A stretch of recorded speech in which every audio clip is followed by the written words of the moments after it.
नमस्कार, मैं प्रियंका और आप देख रहे हैं लाइव लगातार। बिहार में चुनावी माहौल अब पूरी तरह गर्म हो गया है। 6 और 11 नवंबर को होने वाले विधानसभा चुनाव में जनता के सामने है राज्य की राजनीति के सबसे बड़े नाम नीतीश कुमार, तेजस्वी यादव, चिराग पासवान और प्रशांत किशोर।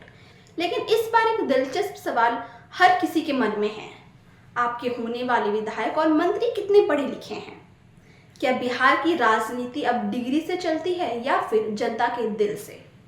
बता दें, बिहार की 243 सीटों के लिए इस बार मुकाबला बेहद रोचक है। एक तरफ अनुभवी नेता हैं जो सालों से सत्ता और रणनीति का हिस्सा रहे हैं, वहीं दूसरी तरफ है युवा चेहरों की पूरी एक नई फौज भी इस बार उतरी है मैदान में।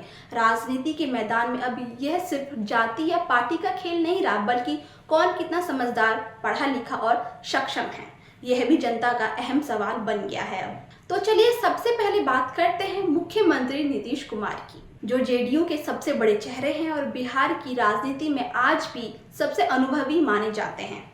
बता दें, नीतीश कुमार ने बिहार कॉलेज ऑफ इंजीनियरिंग, जो आज एनआईटी पटना कहलाता है, वहां से इलेक्ट्रिकल इंजीनियरिंग में स्नातक की डिग्री हासिल की थी। यानी इंजीनियरिंग बैकग्राउंड वाले नेता के रूप में उन्होंने बिहार को कई बार दिशा देने की कोशिश की है। जेडीयू ने अब तक 57 उम्मीदवारों की पहली सूची जारी कर दी है।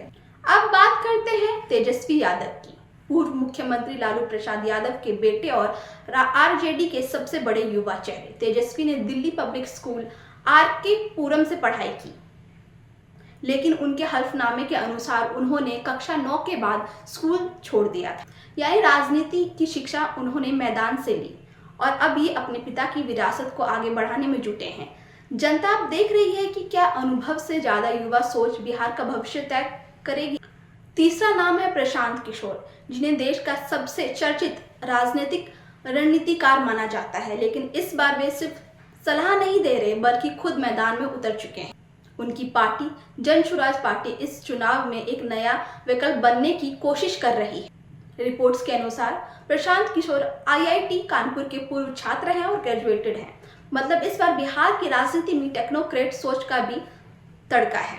अगला नाम है चिराग पासवान, जो अपने पिता रामविलास पासवान की राजनीतिक विरासत को आगे बढ़ा रहे हैं। चिराग ने लखनऊ के institute of engineering and technology से कंप्यूटर साइंस में बीटेक में एडमिशन लिया था, लेकिन दूसरे ही साल में उन्होंने पढ़ाई छोड़ दी। यानी अधूरी डिग्री के बावजूद उन्होंने राजनीति में पूरी एंट्री मार दी है और अब उनकी पार्टी एलजीपीआरबी ने भी अपनी पहली चुनावी सूची जारी कर दी है।